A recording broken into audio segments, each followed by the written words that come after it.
ഇന്ന് നമ്മൾ കരിമീൻ കറിയാണ് ഉണ്ടാക്കാൻ പോകുന്നത്. തേങ്ങാപ്പാലിൽ കരിമീൻ കറി ചെയ്യുന്നത് എങ്ങനെയാണെന്നാണ് കാണിക്കാൻ പോകുന്നത്. ഓൾമോസ്റ്റ് എല്ലാവർക്കും തന്നെ ഇതറിയാം, എന്നാലും ഞാനിന്ന് എടുത്തപ്പോൾ ചുമ്മാ ഇതൊന്ന് കാണിക്കാമെന്ന് ഓർത്തു. നല്ല ഫ്രഷ് കരിമീനാണ്, നല്ല വൈകുന്നേരം മേടിച്ചതാണ്. ഇതിപ്പോൾ ഫ്രിഡ്ജിൽ വെച്ച് തണുപ്പോടുകൂടി നമ്മൾ ചെത്തണയാണെങ്കിൽ ഇത് ചെത്താനായിട്ട് കൂടുതൽ എളുപ്പമായിരിക്കും. പക്ഷേ ഇന്ന് ഈ വീഡിയോ എടുക്കാനായിട്ടുള്ള പ്ലാനൊന്നും എനിക്ക് ഉണ്ടായിരുന്നില്ല. അപ്പോൾ അതുകൊണ്ട് തന്നെ ഇത് തണുപ്പൊക്കെ ഒന്ന് പോയിട്ടുണ്ട്. എന്തായാലും ഞാനിതൊന്ന് കട്ട് ചെയ്തെടുക്കാം. മീൻകറിക്ക് വേണ്ട ഇൻഗ്രീഡിയൻസ് ആണ്. നമ്മൾ തേങ്ങാപ്പാലിലാണ് ഇത് ഉണ്ടാക്കുന്നത്. അപ്പോൾ നമുക്ക് 2-ാം പാലും 1-ാം പാലും വേണം. അതിന് വേണ്ടുന്ന ഞാൻ അരമുറി തേങ്ങ കേട്ടോ ഈ എടുത്തിട്ടുള്ളത്. പിന്നെ പുളി ഞാൻ വെള്ളത്തിലിട്ട് വെച്ചിട്ടുണ്ട്. അടുത്തതായിട്ട് മുളക് പൊടിയും മഞ്ഞപ്പൊടിയും കുറച്ച് മല്ലിപ്പൊടിയും കൂടി വെള്ളത്തിൽ ഞാനൊന്ന് മിക്സ് ചെയ്ത് വെച്ചിട്ടുണ്ട്. കാരണം എന്താ വെച്ചിട്ടുണ്ടെങ്കിൽ നമ്മൾ നേരിട്ട് ചട്ടിയിൽ ഇടുകയാണെങ്കിൽ അത് കരിഞ്ഞു പോകാനായിട്ടുള്ള സാധ്യതയുണ്ട്. അപ്പോൾ ഇങ്ങനെയാണെങ്കിൽ അത് കരിഞ്ഞു പോകില്ല. പിന്നെ നമുക്ക് ചെറിയ ഉള്ളി, ഇഞ്ചി, പച്ചമുളക് അത് ആവശ്യത്തിന്. ഇപ്പോൾ ഞാൻ കുറച്ച് കരിമീൻ വെച്ചിട്ടാണ് കറി ഉണ്ടാക്കുന്നത്. ബാക്കിയുള്ളതെല്ലാം ഞാൻ ഫ്രൈ ചെയ്യാൻ വേണ്ടിയിട്ട് എടുത്ത് വെച്ചിട്ടുണ്ട്. ഫ്രൈ ചെയ്യാൻ അറിയാമല്ലോ എല്ലാവർക്കും. അപ്പോൾ ഞാനിവിടെ മുളക് പൊടി, മഞ്ഞൾപ്പൊടി, ഉപ്പ്, പിന്നെ ചെറുനാരങ്ങ നീരും കൂടി ചേർത്തിട്ടാണ് ഫ്രൈ ചെയ്യാൻ വേണ്ടി ഇപ്പോൾ പുരട്ടാൻ പോകുന്നത്. പിന്നെ ഇതാണ് നമ്മുടെ കറിക്കുള്ള ഫിഷ്. ഞാൻ കട്ട് ചെയ്തിട്ടിട്ടുണ്ട്, അത് വരഞ്ഞിട്ടുമുണ്ട്. മസാലയൊക്കെ നന്നായിട്ട് അതിലേക്ക് പിടിക്കാൻ വേണ്ടിയിട്ട്. അപ്പോൾ ഇത്രയും ആണ് നമുക്കിതിന് വേണ്ടുന്ന ചേരുവകൾ. ഇനി ഞാനിതെല്ലാം ഒന്ന് അടിച്ചെടുക്കാം. അപ്പോൾ അതെ, ഞാനെല്ലാം തേങ്ങാപ്പാൽ അടിച്ചെടുത്തിട്ടുണ്ട്. ഇതാണ് നമ്മുടെ 2-ാമത്തെ തേങ്ങാപ്പാൽ. ഇത് 1-ാം പാല്. 1-ാം പാല് വളരെ കുറച്ച് മതി കേട്ടോ. പിന്നെ ഞാൻ എന്താ ഉള്ളി, ഇഞ്ചിയും പച്ചമുളകും കറിവേപ്പിലയും കൂടി ഒന്ന് ക്രഷ് ചെയ്തെടുത്തിട്ടുണ്ട്. ചതച്ചെടുത്താലും മതി കേട്ടോ. പിന്നെ ഞാൻ നേരത്തെ കരിമീൻ ഉപ്പും മുളകും പുരട്ടി വെച്ചിട്ടുണ്ട്. ഇത് ഞാനിപ്പോൾ ഫ്രിഡ്ജിലേക്ക് എടുത്ത് ഒന്ന് മാരിനേറ്റ് ചെയ്യാൻ വെക്കാൻ പോവാണ്.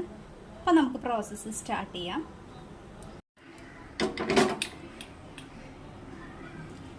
ഞാൻ ചട്ടി അടുപ്പത്ത് വെച്ചിട്ടുണ്ട്. ഇത് തീ കത്തിക്കുക കേട്ടോ.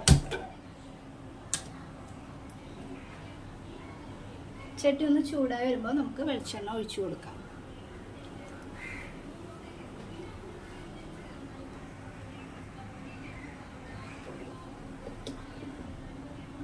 ചൂടായിട്ടുണ്ട്. നമുക്കിതിലേക്ക് വെളിച്ചെണ്ണ ഒഴിച്ചു കൊടുക്കാം.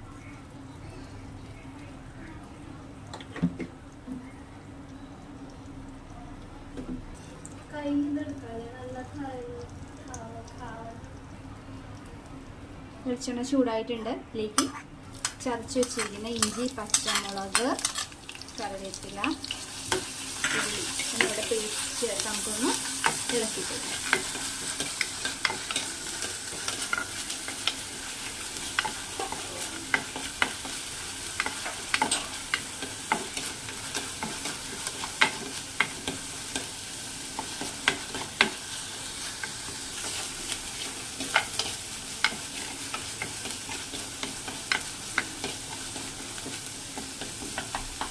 മൊരിയട്ടെ കേട്ടോ.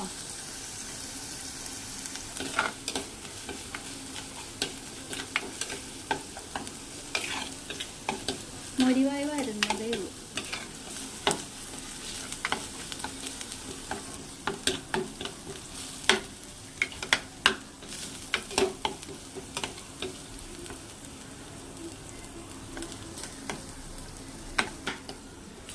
മൊരിഞ്ഞിട്ടുണ്ട്. ഇനി നമുക്ക് മുളക് പൊടിയുടെയും മഞ്ഞൾപ്പൊടിയുടെയും മല്ലിപ്പൊടിയുടെയും കൂട്ടത്തിലേക്ക് ചേർത്ത് നമുക്കൊരു കാര്യം ചെയ്യാം. പുളിവെള്ളം ഇതിലേക്ക് ഒഴിച്ചിട്ട് നമുക്കിതിലേക്ക്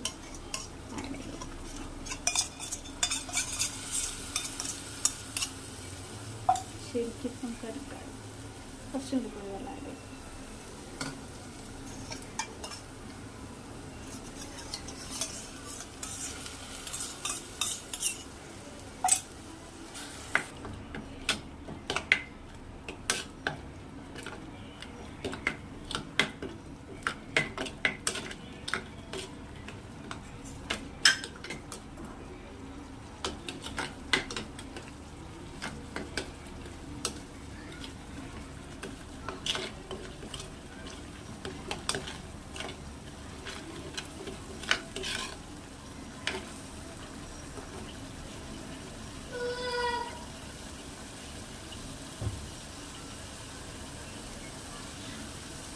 ഇത് നന്നായിട്ട് തിളച്ച് വരുന്ന സമയത്ത് നമുക്ക് പുളി വെള്ളവും പുളിയും കൂടി മിക്സ് ചെയ്ത് കൊടുക്കാം.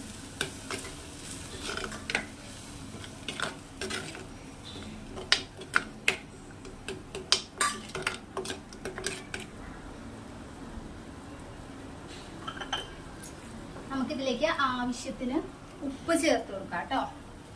എനിക്ക് കൈ അളവാണ്, അപ്പം കൈ അളവിന് ഞാൻ കുറച്ച് ഉപ്പ് ചേർത്ത് കൊടുക്കും.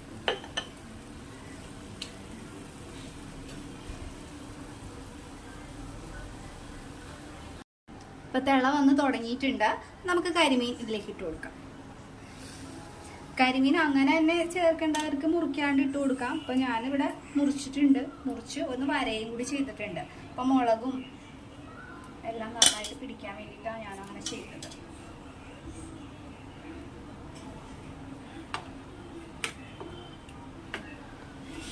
വലിയ ചട്ടി ഉണ്ടെങ്കിൽ നമുക്ക് അതെടുക്കാം. ഇവിടെ ഇതുള്ളത് കൊണ്ടാണ് ഞാൻ ഈ ചട്ടി എടുത്തത്.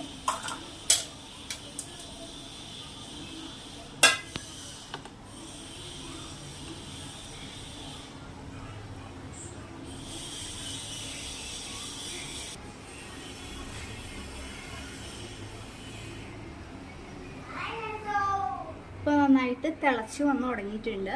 നമുക്കൊരു മൂടി കൊണ്ട് ഇത് ജസ്റ്റ് ഒന്ന് മുഴുവനായിട്ട് അടയ്ക്കണ്ട, പകുതി ഇങ്ങനെ അടച്ചു വെക്കുക. വയ്ക്കട്ടെ.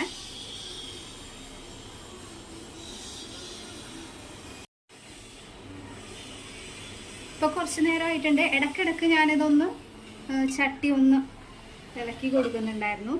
കണ്ടില്ലേ?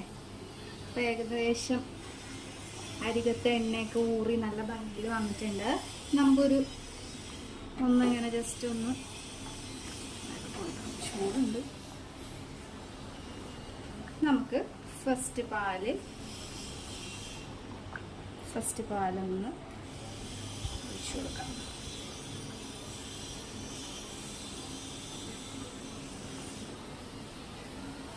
ഫസ്റ്റ് പാലിൻ്റെ ക്രീം ആണ് ഇമ്പോർട്ടൻസ്. ആ ക്രീം ഞാൻ ഒന്ന്